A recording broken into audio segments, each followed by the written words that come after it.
Hi, welcome to today's video. As you can see, I have two cars behind me. Over my left shoulder is my 2002 Porsche Boxster. And for those of you who have seen my previous videos, you know I have predominantly talked about my Boxster. But over my right shoulder, I have an 89 911, the first year of the 964 generation.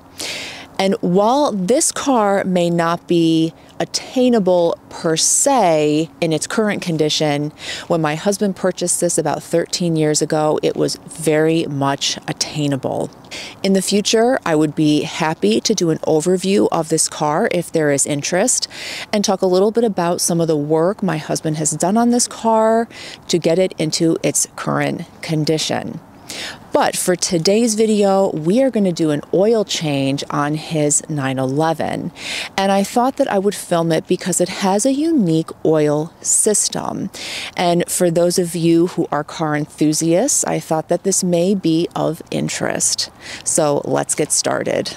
All right, so let's start with what you're going to need for your oil change. We'll start over here. You're going to need your drip pan. Make sure you get one that's large enough to accommodate all the oil that's going to come out of the car. Over here we have our Mobil 1 synthetic oil. This specifically is 15W50. We have 12 quarts here, but we will probably need about 9.5 for the car. Moving down here, we have the oil filter, the oil filter wrench here. We have here the ratchet with a 15mm socket, and this will be used to remove the engine and the oil tank drain plugs. And then last but not least is the torque wrench. Now, before we start the oil change, we need to warm the car up. So we're going to start it up, take it for a drive, because you're going to want that oil to come up to temperature before you start the oil change.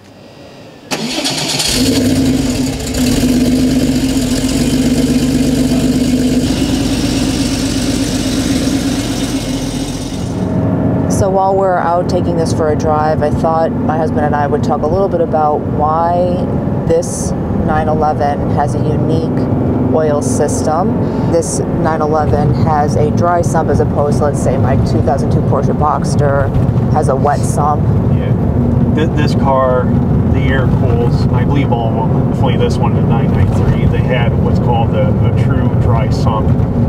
We have an external oil tank, you know, a pump in the engine case, the crankcase, and all the plumbing and stuff, but it's a true dry sump where you have an external tank. Now, when we change the oil, when we get back, do we have to get underneath the car, or is there a different way that we actually are going to drain the oil tank? The plug is towards the back of the engine, so what we're going to do is we're going to put this car up on the dollies outside, just to give us an extra few inches for the drain pan. The tank is behind the passenger door. There's a plug, 15mm plug for that. Then the other one's right kind of in back of the engine, so we don't have to actually jack the car up and get underneath it like we do with your Boxster.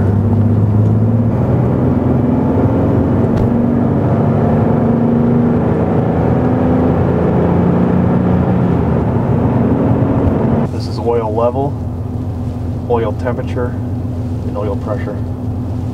See, when I rev it, it goes up. The car's getting warm, so it reads lower at idle.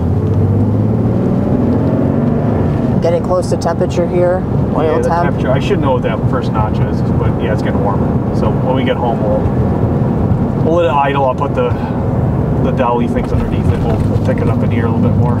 We'll keep it idling so it stays warm. I'll check to make sure the thermostat on the side here open in front of the oil tank, because we want to try to drain the oil out of those lines if possible as well. All right, sounds good. We'll see everyone in a minute.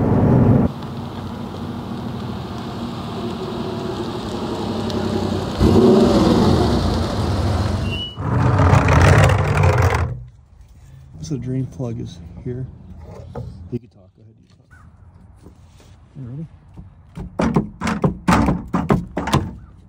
She's loose.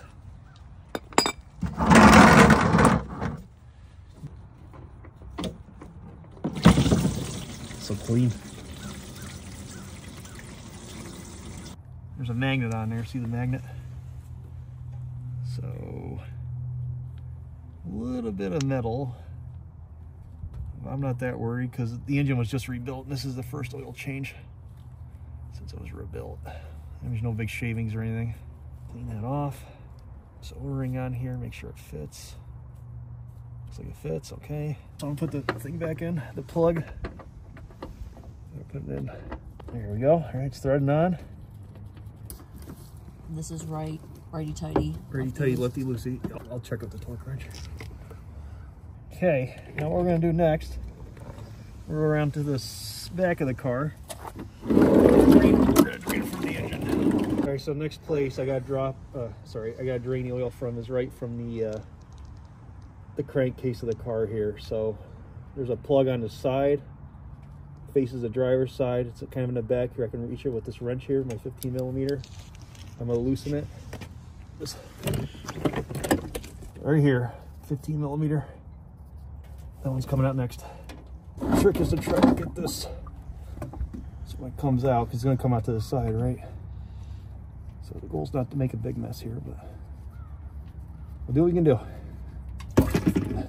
Oh, not bad. Not bad. So as draining, let's do the oil filter. Attempt to do this without making too much of a mess here. So stuff it with rags.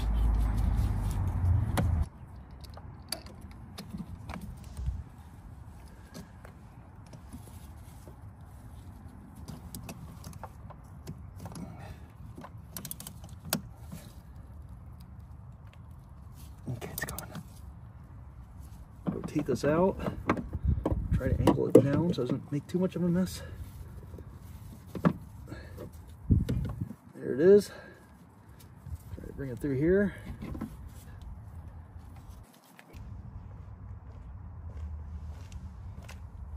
So that is the filter. Yep. All right, so now we're gonna put that back in. Yeah. Just take a little bit of oil. Get that gasket lubricated. She's got music here.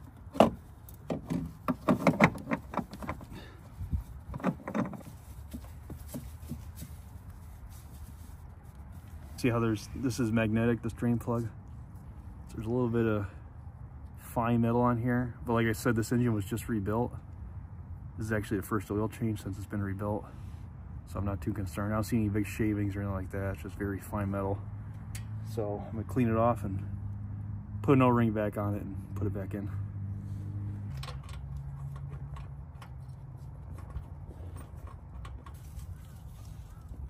Okay.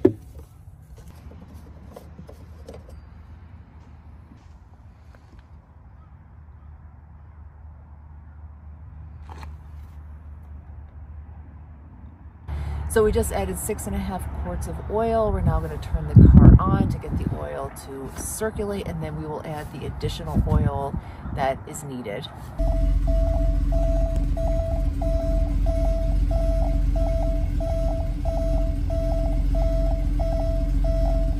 So we just added a total of 9 quarts of oil. We're going to turn the car back on again, and we're going to check the oil level with both the gauges and the dipstick. This gauge here is showing that the oil temperature is cold, so we're going to have to wait until the oil goes back up to temperature.